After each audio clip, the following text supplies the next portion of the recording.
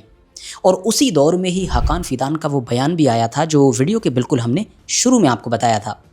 پھر کیا ہوا؟ کچھ دنوں کے بعد پھر ہم نے یہ بھی دیکھا کہ اچانک سے خبریں آنے لگیں، یہ شاید ان لوگوں نے خود ہی چلوائی ہوں گی، کہ اسرائیل کا جو اب مین دشمن ہے، یا پھر اسرائیل کو اب فیوچر میں جو سب سے بڑا خطرہ محسوس ہو رہا ہے، وہ کوئی اور نہیں بلکہ پڑوس میں موجود وہ ایجپٹ ہے کہ جو ہمیشہ سے اس کا دوست رہا ہے۔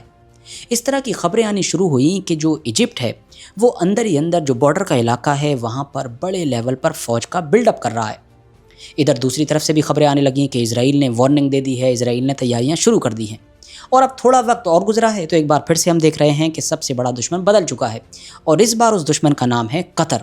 اور پھر سے وہی جملہ دہرایا گیا ہے کہ قطر تو ایران سے بھی زیادہ خطرناک ہے اور ایران سے بھی بڑا دشمن ہے، کیونکہ ایران تو ہمارا کھلا دشمن ہے۔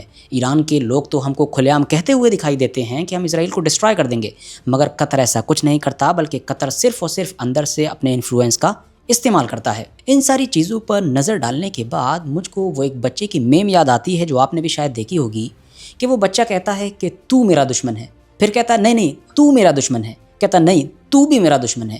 وہی حال اسرائیل کا ہو چکا ہے۔ اب تھوڑا بات قطر کے بارے میں کر لیں کہ آخر اسرائیل یہ قطر کے اوپر اچانک سے اتنا زیادہ مہربان کیوں ہو رہا ہے؟ اچانک سے قطر کے اوپر یہ اسرائیل کی نظر خاص کیوں پڑ رہی ہے؟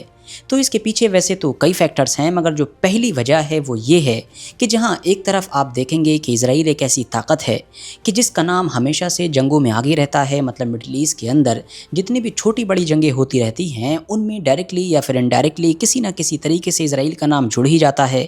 تو وہیں دوسری طرف ہم دیکھ رہے ہیں کہ قطر ایک ایسی طاقت ہے کہ پچھلے کئی سالوں سے لگاتار وہ جنگ رکوانے میں سب سے آگے نظر آتا ہے، مطلب پیس ڈیل کروانے میں۔ دو بڑے دشمنوں کو ایک ٹیبل پر بیٹھانے کا معاملہ ہو، ان کے بیچ بات چیت کروانے کا معاملہ ہو، ان کے بیچ کوئی ڈیل کمپلیٹ کروانے کا معاملہ ہو، ان سبھی چیزوں میں پچھلے کچھ سالوں میں سب سے آگے قطر ہی نظر آیا ہے۔ وہ چاہے امریکہ اور طالبان کا معاملہ ہو، امریکہ اور اسرائیل کے ساتھ میں غزہ کا جو حماس ہے اس کا معاملہ ہو، یا اس کے علاوہ اب آخر میں آ کر ایران کا معاملہ بھی ہو، کیونکہ ایران کے معاملے میں بھی ہم نے دیکھا کہ پاکستان اور عمان کے علاوہ جو تیسرا دیش ایکٹیو ہے ایز اے میڈیٹر وہ کوئی اور نہیں بلکہ قطر ہی ہے۔ مگر یہ چیز تو قطر سے دشمنی کرنے کے لیے اسرائیل کے لیے ایک معمولی وجہ ہو سکتی ہے۔ جو اصلی وجہ ہے، جو اہم وجہ ہے، جس کو واقعی اسرائیل سیریسلی لے رہا ہے اور جس کی وجہ سے ہی اسرائیل قطر کو اب اپنا سب سے بڑا دشمن بنانے کی کوشش کر رہا ہے، وہ وہی ہے کہ جس کا ذکر خود نفتالی بینٹ نے اس ویڈیو میں کیا، جو ویڈیو ہم آپ کو دکھا چکے ہیں۔ جی ہاں، کیا ہے وہ؟ قطر کا امریکہ کے اندر بڑھتا ہوا انفلوئنس۔ قطر کا جو امریکہ کے اندر انفلوئنس بڑھ رہا ہے وہ ایک ریئلٹی ہے، ورنہ آپ خود سوچئے کہ ٹرمپ جیسے انسان کو کوئی دنیا کے سب سے مہنگے جہازوں میں سے ایک جہاز کیوں دے گا؟ کوئی $1 ٹریلین امریکہ کے اندر انویسٹ کرنے کا وعدہ کیوں کرے گا، جو کہ کچھ وقت پہلے ہی قطر نے کیا تھا؟ ظاہر ہے بدلے میں کچھ مل رہا ہے، بے خودی بے سبب نہیں غالب، کچھ تو ہے کہ جس کی پردہ داری ہے۔ یہی وہ چیز ہے کہ جو اسرائیل کو سب سے زیادہ کھٹک رہی ہے۔ ویسے بات اگر اتنی ہی ہوتی تب بھی شاید اسرائیل اس کو برداشت کر لیتا کہ چلو کوئی نہیں، ہماری تو وہاں پر لابی ہوا ہی کرتی تھی، اب کوئی اور بھی آ گیا ہے، چلنے دو۔ مگر اصلی پرابلم کی بات تو یہ ہے کہ قطر نے یہ جو اپنا انفلوئنس وہاں پر قائم کیا ہے، اس کا استعمال وہ ایک خاص طریقے سے کر رہا ہے۔ کس طرح سے کر رہا ہے؟ وہ اس طرح سے کر رہا ہے کہ جہاں ایک طرف جو اسرائیل کی لابی ہے جو لمبے وقت سے وہاں ایکٹیو ہے، وہ عام طور پر جو بڑی بڑی جنگیں ہوتی ہیں دنیا میں ان کے لیے لابنگ کرتی ہے کہ امریکہ وہاں پر حملہ کر دے، امریکہ کے لیے بہتر ہوگا کہ وہ اس کے خلاف حملہ کر دے، اس رجیم کو گرا دے۔ ایسے ہی کبھی کبھی وہ اس چیز کے لیے لابنگ کرتی ہیں کہ اسرائیل کو فلاں فلاں ہتھیار دینے چاہیے، اسرائیل کی مدد کرنی چاہیے کہ وہ فلاں جگہ پر نیا آپریشن شروع کر دے، مطلب ہر جگہ پر وار کو شروع کروانے کے لیے یا وار سے جڑا ہوا کوئی انیشیٹو لینے کے لیے۔ مگر دوسری طرف یہ جو قطر ہے یہ کیا کر رہا ہے؟ اس کی جو وہاں پر لابنگ ہے وہ اسی چیز میں ہو رہی ہے جس کے لیے یہ جانا جاتا ہے، مطلب جنگوں کو بند کروانے کے لیے، یا دوسرے شبدوں میں کہیں تو خاص طور سے مڈل ایسٹ کے اندر ڈی ایسکلیٹ کرنے کے لیے۔ جیسا کہ لگاتار آنے والی رپورٹس ایران کے بارے میں بھی یہ ہم کو کلیئر کرتی آئی ہی ہیں کہ یہ جو مڈل ایسٹ میں ایران کے خلاف ٹرمپ کا موڈ اوپر نیچے ہوتا رہتا ہے، کبھی اچانک سے وہ بندہ دھمکی دینے لگتا ہے کہ میں سب سے بڑا حملہ کر دوں گا، پوری سویلائزیشن کو مٹا دوں گا، تو کبھی اچانک سے کہتا ہے کہ ارے میں تو ڈیل کرنے کے لیے تیار ہوں، وہ بھی ڈیل کے لیے بھیک مانگ رہے ہیں۔ ان ساری چیزوں میں رپورٹس بتاتی ہیں کہ قطر کا بڑا رول ہے، مطلب کئی بار ایسا ہوا ہے کہ قطر نے امریکہ کے اندر موجود اپنے انفلوئنس کا استعمال کرتے ہوئے ڈونلڈ ٹرمپ کو جنگ کو اور بھی زیادہ پھیلانے سے روکا ہے۔ اب 100 باتوں کی ایک بات یہ ہے کہ قطر کا بڑا ہوا یہی انفلوئنس اسرائیل کو اپنے فیوچر کے لیے خطرہ محسوس ہو رہا ہے، کیونکہ امریکہ کے اندر اسرائیل کی جو لابی ہے جو پچھلے کئی دشکوں سے وہاں پر اچھی طریقے سے ایکٹیو تھی، وہ عام پبلک کا سپورٹ تو کھو ہی چکی ہے غزہ کی وجہ سے، مگر پھر بھی وہاں کا جو سسٹم ہے اس میں ابھی بھی وہ اتنی ہی مضبوطی کے ساتھ ٹکی ہوئی ہے، ابھی بھی وہ سارے کام کروا سکتی ہے کہ جو وہ پہلے سے کرواتی آئی تھی، کیونکہ پولیٹیشینز چاہتے یا نہ چاہتے ہوئے بھی اسی لابی کی سنتے ہیں۔ مگر اب کیا ہوا ہے؟ اب یہ ہوا ہے کہ وہاں پر قطر جیسے دیش کی ایک لابی بھی پیدا ہو گئی ہے، وہ بھی ایک ایسی لابی کہ جو اس کے اپوزٹ کام کر رہی ہے، مطلب جو کچھ یہ کرنے کی کوشش کر رہے ہیں وہ اس کو کاؤنٹر کر رہی ہے۔ اب جب صورتحال ایسی ہوگی تو پھر ان تمام چیزوں کا نتیجہ کیا نکلے گا یہ آپ خود سمجھ سکتے ہیں۔ باقی اس پورے معاملے پر آپ لوگوں کی جو بھی رائے ہو کامنٹس باکس میں دے سکتے ہیں، مگر ہاں جاتے جاتے ایک کام ضرور کریں، نیچے موجود جو لال بٹن ہے اس کو دبا کر اس چینل کو سبسکرائب کر لیں، تاکہ اس ویڈیو کے بعد اگر آپ لوگ دوبارہ سے ہم سے ملنے کے لیے نہ بھی آئیں تو ہم خود سے ایک نئی ویڈیو کے ذریعے سے آپ لوگوں سے ملاقات کرنے کے لیے ضرور پہنچ جائیں۔ باقی آج کا ہمارا یہ ویڈیو دیکھنے کے لیے بھی آپ کا بہت بہت شکریہ۔